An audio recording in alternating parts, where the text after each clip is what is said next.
I'm not Julie. Not nearly as poetic or attractive. Let's see here. But what I'm going to do this afternoon is actually share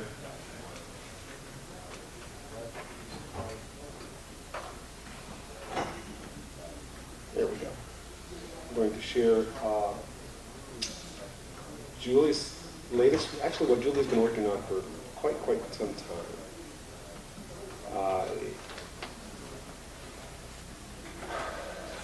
Reinterpreting the way that we kind of look at our buildings, the way that we actually live.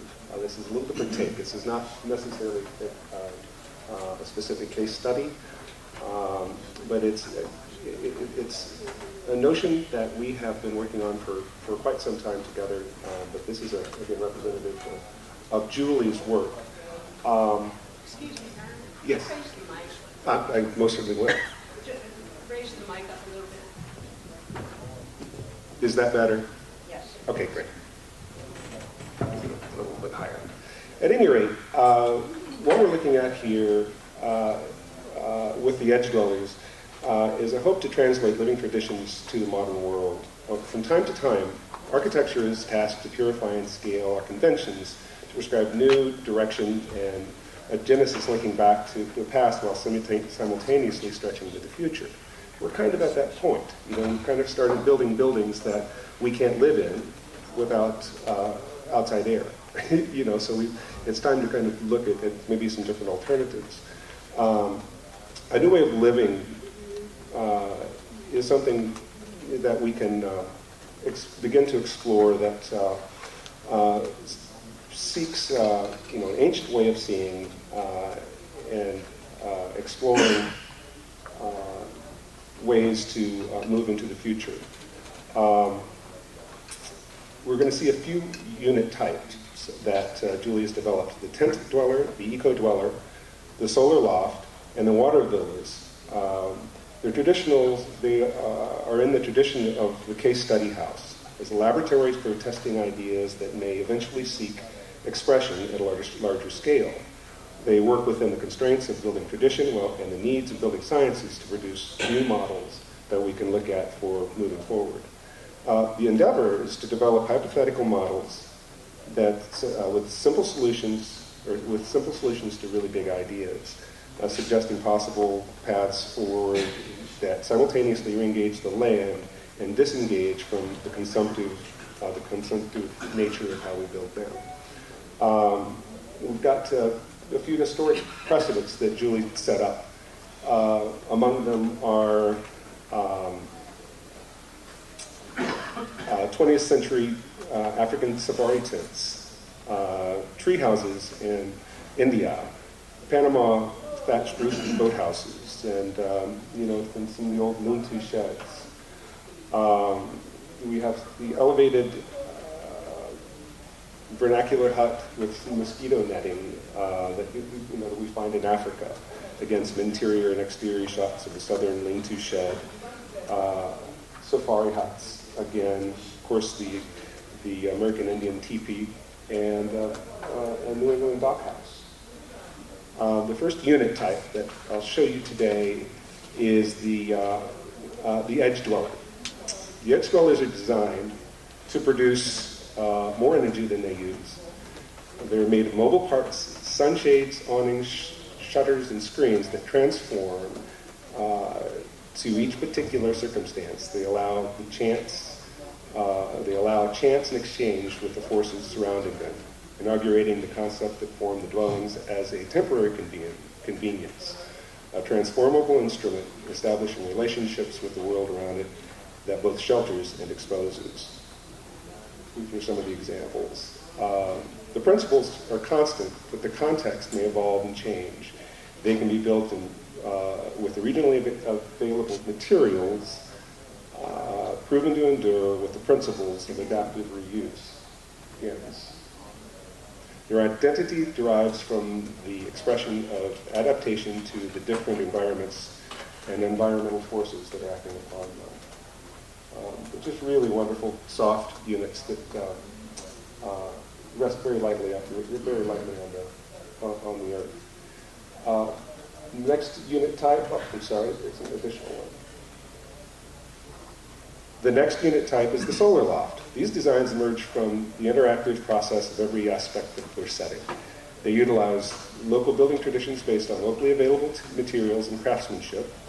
The solar lofts are informed by climate, geology, hydrology, and ecology.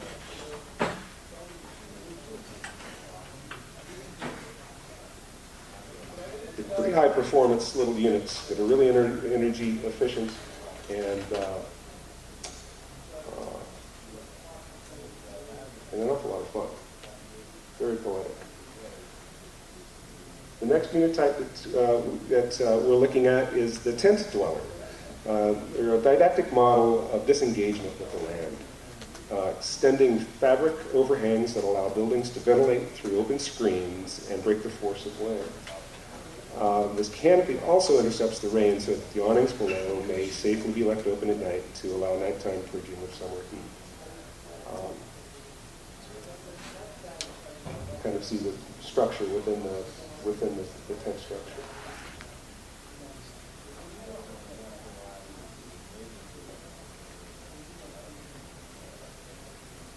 Our third unit type that I'm presenting today is the eco-dweller. They're models that admit natural light and ventilation. They are configured to amplify breezes. They've got a north face clear story on some of them that allows the north light to come in, which kind of lets them, live without electricity.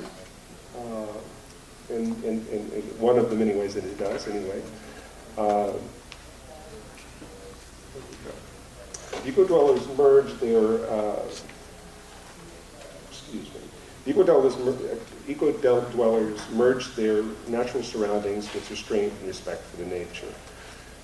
They're raised on piers, and they tread very lightly on the land, preserving the natural drainage patterns. The construction is light and conserves material. The next unit actually is one that we have in progress. This is kind of our test. I've been showing you our Julie's interpretation of how we might build over the course of time, and look at different ways to build anyway.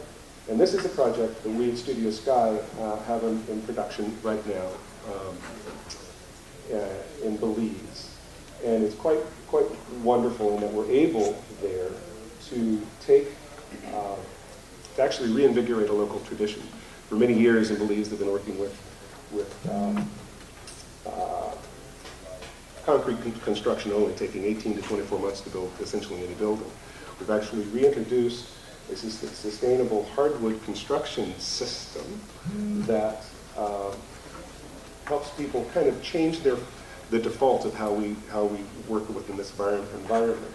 Our default in America clearly is that we're always engaged inside, and we'd love to go outside, but essentially our world is within air-conditioned units or heated units. These buildings were designed such that they entice us to the outside. There's very little insulation. Actually, there's no insulation in these buildings. It's a subtropical zone. Very, very comfortable. So we're able to reduce the amount of materials used to build. We're actually able to do it with very unskilled labor, with beautiful materials, and they live just beautifully. Again, they're small, they ventilate naturally. You can close them and condition them when necessary, but it is an exercise in kind of looking at how to simplify the way we build, how to reduce the number of layers that our building codes here require, and visit some very old techniques for living. So things are designed for generations that integrate both technology and older strategies of how we live on the land. They emphasize the heritage of working the land, the cultivation of resources, and the judicious approach to the Earth's resources. Productive land in balance with natural ecological systems.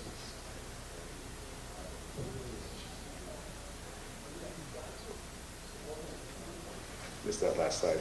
But essentially, by reinterpreting living traditions, we may find simple and delicate model that dwells on the edge between what has been and what can be in the recovery of more elemental values.